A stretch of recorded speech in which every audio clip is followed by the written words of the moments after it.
नमस्कार, games of गद्दी में आपका स्वागत है। मैं हूं अनुपम। उत्तर प्रदेश में सियासी पारा चढ़ रहा है और इसमें अब मजहबी तड़का भी लगने लगा है। आज आपको दिखाएंगे कैसे ओवैसी ने 19% मुसलमानों को अपने पाले में लाने के लिए मजहब और लिंचिंग के मसलों का सहारा लिया है। आपको यह भी दिखाएंगे कि आखिर कैसे मायावती अब अपनी पार्टी में सफाई अभियान चलाने की तैयारी में है। इसके अलावा हम आपको बताएंगे कैसे प्रियंका गांधी उत्तर प्रदेश में कांग्रेस को मजबूत करने की कोशिश में जुटी हुई है। साथ ही भारतीय जनता पार्टी उत्तर प्रदेश में अपना विजय अभियान जारी रखने के लिए कैसे मैराथन मंथन का सहारा ले रही है, इसकी भी चर्चा करेंगे। एआईएमआईएम के मुखिया ओवैसी उत्तर प्रदेश चुनाव में मजहबी ताकत से चुनाव जीतने की कवायद में है। इसके लिए उन्होंने लिंचिंग का मसला भी उठाया है और यह भी कहा कि मुसलमानों के उत्पीड़न का आरोप लगाया गया है। साथ ही ओवैसी के निशाने पर बीजेपी के अलावा दूसरे विरोधी दल भी हैं। वहीं बीजेपी ने ओवैसी की भड़काऊ राजनीति पर पलटवार किया है।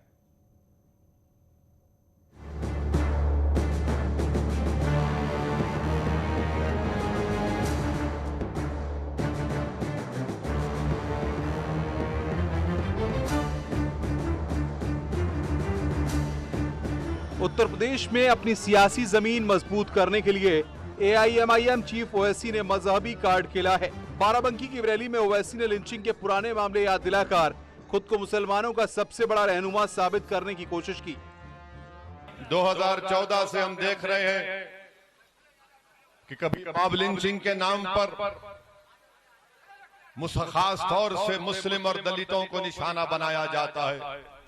सियासी संग्राम 2022 की जंग जीतने के लिए छिड़ा है, इसीलिए ओवैसी के तमाम आरोपों को बीजेपी न सिर्फ खारिज कर रही है बल्कि ओवैसी को उत्तर प्रदेश का माहौल बिगाड़ने के बाज आने की नसीहत भी दी है। जो भी कानून तोड़ेगा उसके खिलाफ कार्रवाई होगी, ये तो एक बात है। ये जो लोग आते हैं उत्तर प्रदेश में माहौल बिगाड़ने के लिए, इनके मन में ये है कि हमारे जाति और हमारे धर्म के लोग हमारा पक्ष करेंगे, जबकि इधर माहौल बदल चुका है। 2014 से लेके अभी तक पूरा माहौल बदल चुका है और ऐसी बात नहीं है। बहुत सारी चीजें मुसलमानों के पक्ष में हुआ।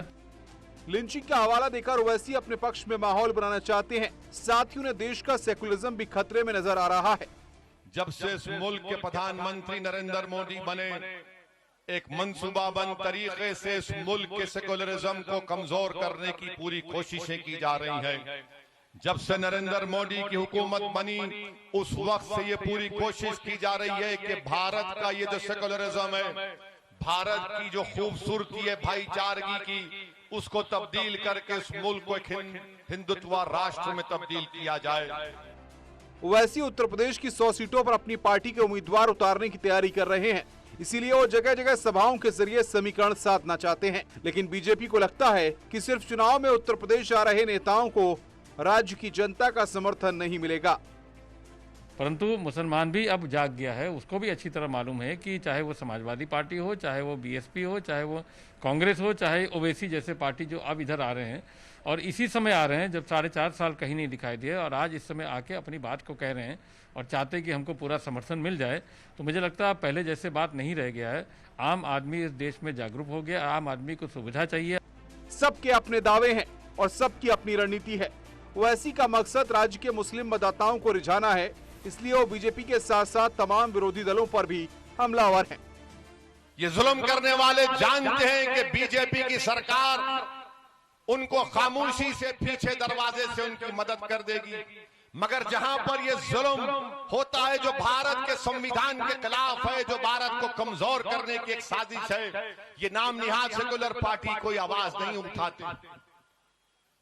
चाहे वो समाजवादी हो, चाहे वो बीएसपी हो या फिर ये पुरानी कांग्रेस पार्टी हो।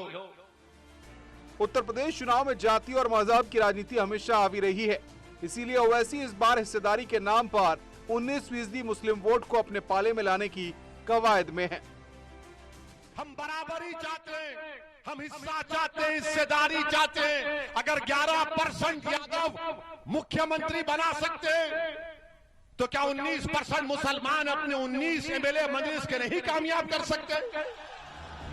ओवैसी उत्तर प्रदेश में अपने पैर जमाने के लिए मजहबी कार्ड भी खेल रहे हैं।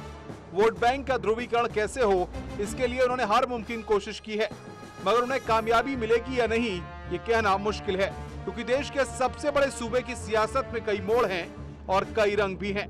राजनीति कब किस दिशा में जाएगी ये कोई नहीं समझ सकता। Bureau report, news 18।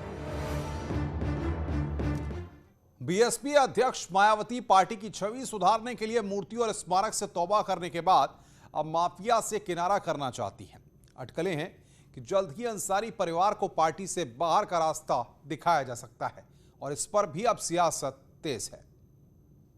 बार जब बीएसपी के नेतृत्व में सरकार बनेगी तो मेरी पूरी ताकत अब ये स्मारक, संग्रहालय, मूर्ति या पार्क आदि बनाने पर नहीं लगेगी, बल्कि मेरी पूरी ताकत उत्तर प्रदेश की जो तस्वीर है उसको बदलने में लगेगी।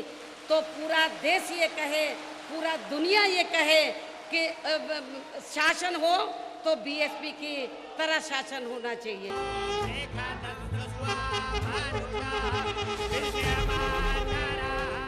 मूर्ति और स्मारक से तौबा करने के बाद मायावती अब माफिया को भी अपनी पार्टी से दूर रखने की रणनीति पर काम कर रही हैं। 2022 में सरकार बनाने के लिए बीएसपी अध्यक्ष हर उस चीज से दूरी बनाने के मूड में हैं जिससे उनकी साख पर सवाल उठे थे और सत्ता से बेदखल होना पड़ा था।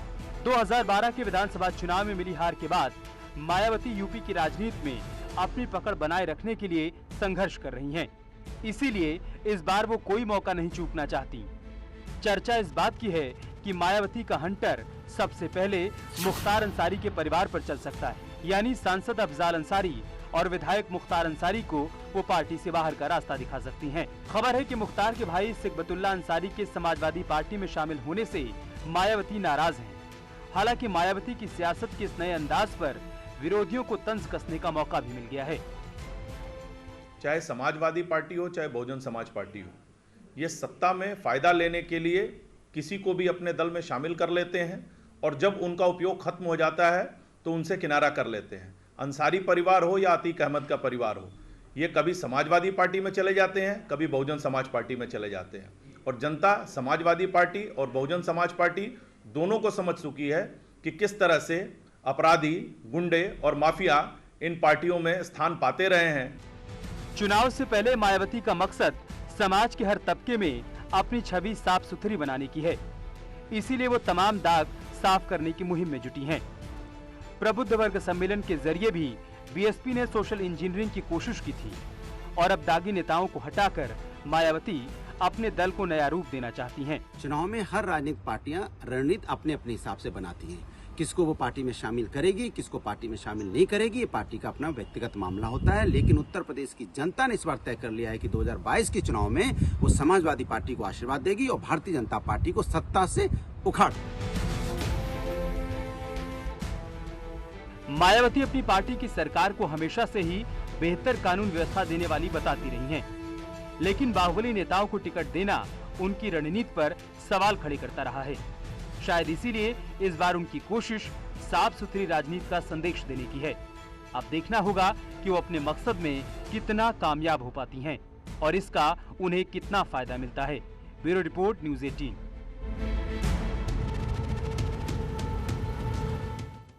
यूपी चुनाव के लिए बीजेपी की कसरत जारी है। संगठन स्तर पर बैठकों के जरिए रणनीति को अमली जामा पहनाया जा रहा है।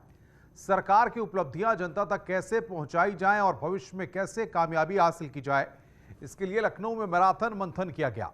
पार्टी अध्यक्ष की मौजूदगी में हुई बैठक में पदाधिकारियों को जमीन पर उतरने को कहा गया। साथ ही कार्यकर्ताओं से तालमेल बनाकर चुनाव अभियान में जुटने की चर्चा हुई है। बीजेपी को भरोसा है कि जनता का समर्थन इस बार भी जरूर मिलेगा।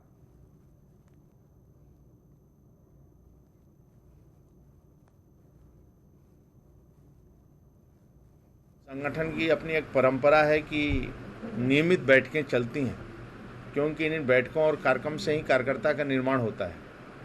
क्योंकि वंशवाद, जातिवाद, परिवारवाद की पार्टियां नहीं हैं, एक कार्यकर्ता आधारित पार्टी है। इसलिए बैठक कार्यक्रम आवश्यक रहता है। इसलिए बैठक कार्यक्रमों से कार्यकर्ता का निर्माण होता है।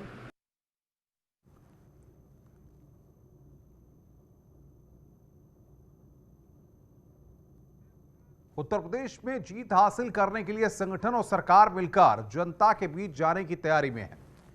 प्रचार की कमान इस बार भी पीएम मोदी और गृह मंत्री अमित शाह ही संभालेंगे। प्रधानमंत्री चुनाव तक हर महीने, आपको बता दें कि उत्तर प्रदेश का लगातार दौरा करेंगे, ताबड़तोड़ रैलियां करेंगे। माना यह जा रहा है कि उत्तर प्रदेश के चुनाव के लिए प्रधानमंत्री 30 से ज्यादा रैलियां कर सकते हैं, जबकि गृह मंत्री अमित शाह 50 से ज्यादा जनसभाएं करेंगे। साथ ही अमित शाह रोड शो के जरिए भी जनता के बीच जाएंगे। बड़े नेताओं की रैलियों से बीजेपी चुनाव प्रचार को धार देगी। इस दौरान केंद्र और राज्य सरकार की योजनाओं की जानकारी ज्यादा से ज्यादा लोगों तक पहुंचाई जा सके, इस पर भी बीजेपी का खास फोकस रहेगा।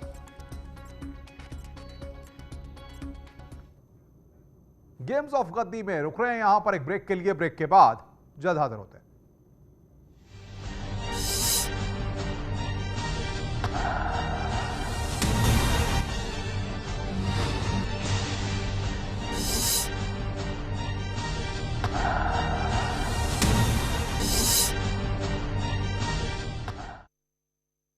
अब देख लेते हैं यूपी उत्तराखंड एक्सप्रेस 100 की खबरें।